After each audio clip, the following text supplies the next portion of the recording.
My Sweetie Move vous emmène à la rencontre des Global City Makers. Eh bien, on se retrouve à la fin de ce premier forum Global City Makers Forum avec Alexandre Missov. Bonjour Alexandre. Bonsoir Ariane. Alors, vous êtes délégué général de Paris-Île-de-France Capitale Économique. Vous êtes le chef d'orchestre de ces 2 jours. Alors, comment ça s'est passé ce premier forum ? Ça s'est passé formidablement. Au-delà même de nos attentes, ce qu'on cherchait avec ce forum, l'intérêt qu'on poursuivait, c'était à la fois de favoriser les rencontres entre les acteurs français et les acteurs étrangers dans un double but. Celui d'abord que les Français prennent conscience du caractère exceptionnel de ce qu'ils sont en train de réaliser. Parce qu'évidemment, quand nous, dans le Grand Paris, on regarde le Grand Paris, on a tendance à en voir les difficultés, on a tendance à en voir les obstacles, on a tendance à trouver que les choses ne vont pas assez vite. Et de pouvoir se baigner dans ce regard des étrangers qui nous disent que ce qu'on est en train de réaliser ici, c'est quelque chose d'incroyable, quelque chose qui fascine et qui suscite l'admiration du monde, c'est une source d'énergie formidable pour tous ceux qui construisent le Grand Paris. Et puis, derrière, il ne s'agit pas non plus de se tresser des couronnes et de se complaire dans une autosatisfaction, mais c'est d'apprendre, d'occulter les difficultés. Mais ces difficultés, toutes les métropoles étrangères, et aujourd'hui on a eu, au cours de ces 2 journées du Global City Makers Forum, on a échangé avec 15 grands projets de métropoles étrangères. Il y avait plus de 50 pays qui étaient représentés, soit sur la scène, soit dans la salle, et qui ont participé au débat.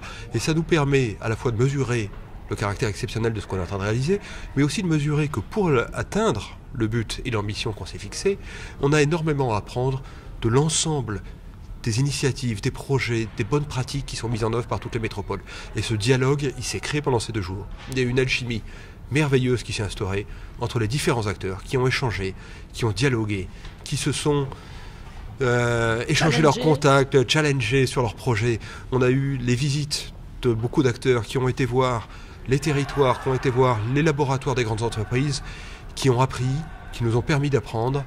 Et c'est le début d'un dialogue qu'on va essayer de maintenir en continu et qui va être passionnant et surtout qui va être extrêmement fertile pour avancer dans ces projets. Donc on vous donne rendez-vous l'année prochaine. On se donne rendez-vous absolument l'année prochaine avec les mêmes acteurs, mais d'autres aussi. Et on va essayer d'élargir encore la formule et de favoriser encore davantage tout ce qui permet d'établir des connexions entre les grands projets de développement de métropole à travers le monde.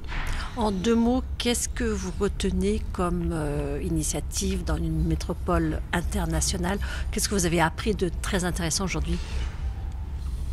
Vous allez m'obliger à me fâcher avec quelques-uns si je devais déterminer. On a eu 4 séquences sur nourrir et approvisionner la ville, sur le travail dans la ville, sur le commerce dans la ville, sur la manière de vivre la ville et évidemment sur la manière de se déplacer dans la ville.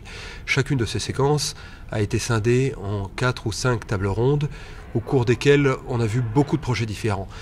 Si je devais en retenir une leçon générale plus que de pointer tel ou tel en particulier, c'est à quel point le pilotage de ces projets, et je dis le pilotage et pas la gouvernance, parce que c'est pas tant les structures, c'est la manière dont les gens les font vivre qui compte, est déterminant dans la manière de réaliser les projets.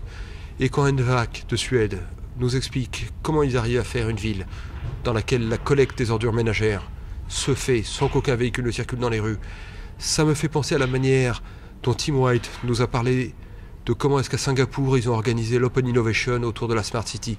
Ça me fait penser à la manière dont MTR nous a raconté comment ils articulaient le transport et le logement.